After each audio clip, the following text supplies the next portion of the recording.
주님께서 여러분과 함께 마테오가 전한 거룩한 복음입니다.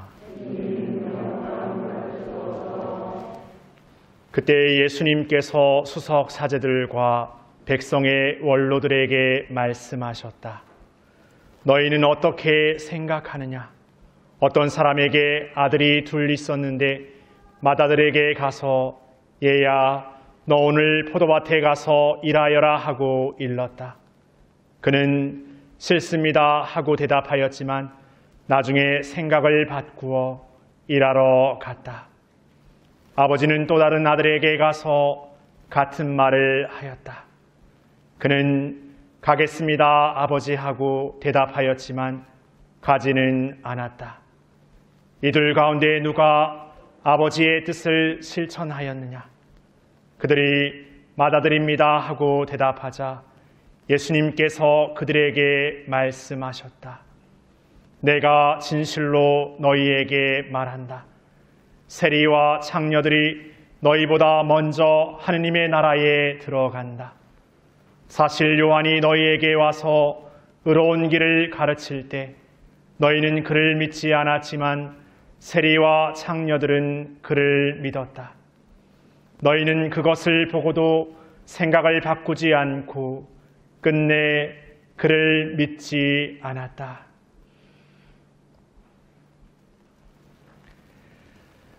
주님의 말씀입니다.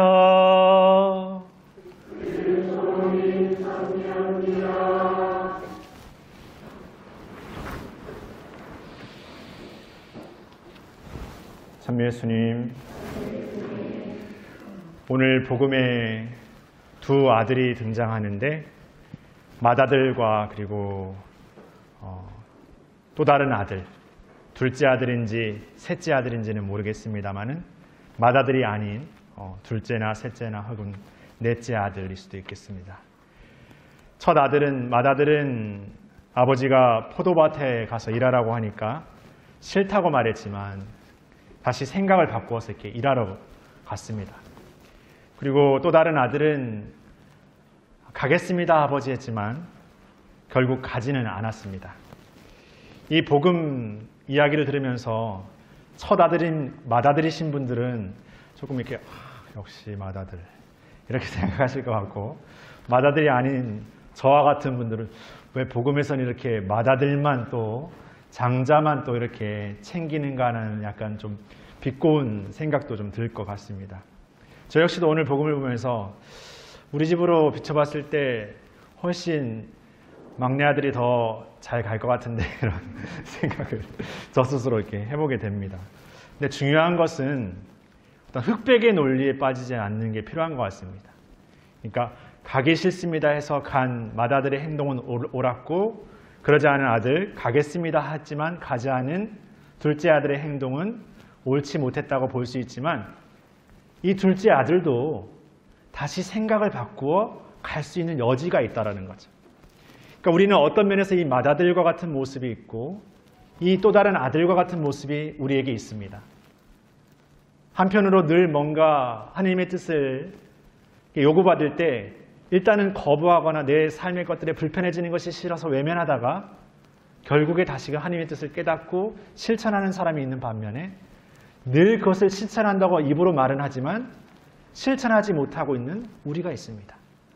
그러나 그 어떤 누구고 어떤 아들이든 간에 우리는 지금 내가 어떤 삶에서 멈추어져 있는지 아니면 내가 지금 어떠한 방향으로 나아가고 있는지에 대해서 늘 끊임없이 성찰해 본다면 맏아들이든 이 또 다른 아들이든 다시금 하느님께 나아갈 수 있는 여지와 길은 있다는 것이죠.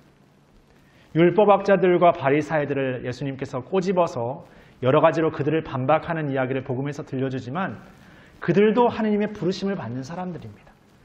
단지 그들이 자신들의 생각과 판단에 갇혀서 끝까지 자신의 생각과 거기에 갇혀버린 것이 더 문제였지 그들 중에도 누군가는 생각을 바꾸어서 하느님의 뜻을 믿고 고백했던 이가 있었을 것입니다.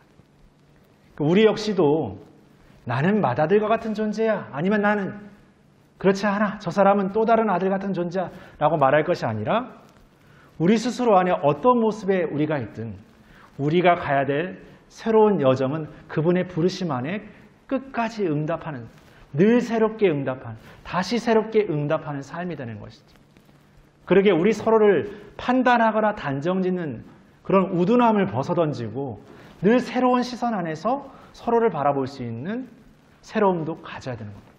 그러기 위해서 먼저 내가 이 부르심의 응답에 내 능력과 자격과 어떤 나에게 주어진 특권으로서 주어진 나만의, 아니면 내가 해낼 수 있는 어떤 능력이고 실력이라고 생각하는 어떤 그런 과오를 벗어 던지고 진정 우리 서로가 이 길을 향해 함께 가고 있는 동반자이면서 함께하는 도반이라는 것을 우리가 기억하고 살아가는 삶이 더 우리에게 필요한 것 같습니다. 또 세상에서 말하는 학벌에 뛰어남, 아니면 세상에서 말하는 어떤 부의 어떤 높낮이, 그것이 우리의 신앙을 사는 어떤 절대적이고 아니면 세상의 어떤 논리 안에서 더 힘을 갖는 그런 논리가 아니라 진정한 복음적인 시선 안에서 서로를 그런 거추장하고 겉으로 화려해진 그 모습에 판단하는 기준의 잣대로 삼는 삶이 아니라 정말 그 한 사람 한 사람을 나에게 오는 예수님으로 받아들일 수 있는 것.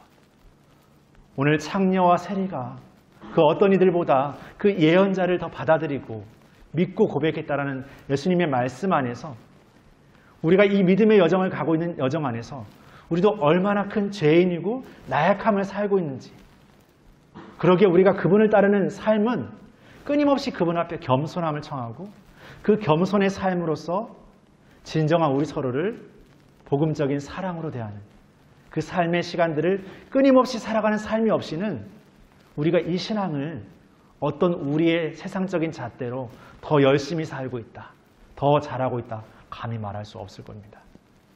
오늘 우리 공동체는 이 성탄을 준비하며 예수님의 우리에게 오심, 우리에게 나심, 우리가 되심, 철저하게 우리 모든 것을 당신의 것을 내어주시기 위해서 우리가 되시는 그 성탄의 기쁨을 진정한 우리 신앙의 기쁨, 나의 기쁨으로 맞아들이기 위해서 그분 앞에 온전히 우리 자신을 겸손되이 고백하게 됩니다. 온전히 다시금 우리의 삶을 그분에게 드리게 됩니다. 그리고 이제 우리의 삶이 늘 그분의 은총 안에서 함께 걸어가고 있고 우리 모두가 함께 걸어가야 될 하느님 사랑에 대한 또 다른 또 이웃 사랑이라는 것을 끊임없이 기억하면서 우리가 살아가야 할 것입니다. 어떻게 보면 오늘이라는 나에게 주어진 이 시간, 하느님을 만나는 이 성사의 은총의 시간이 나의 신앙생활에서 또 새로운 시작이면서 또 그분을 진짜 우리의 주님으로 모실 수 있는 정말 새로남의 시간이라는 것을 기억하면서 오늘 우리 공동체가 이 성사의 은총과 이 시간을 정말 값지고 정말 나와 하느님과의 정말 진솔됨과 진실됨의 그 만남으로 살아가기를 청하면서 더 우리 서로를 사랑하는 마음을 시작하기를 청하면서 오늘 성사를 준비했으면 좋겠습니다. 잠시 묵상하시겠습니다.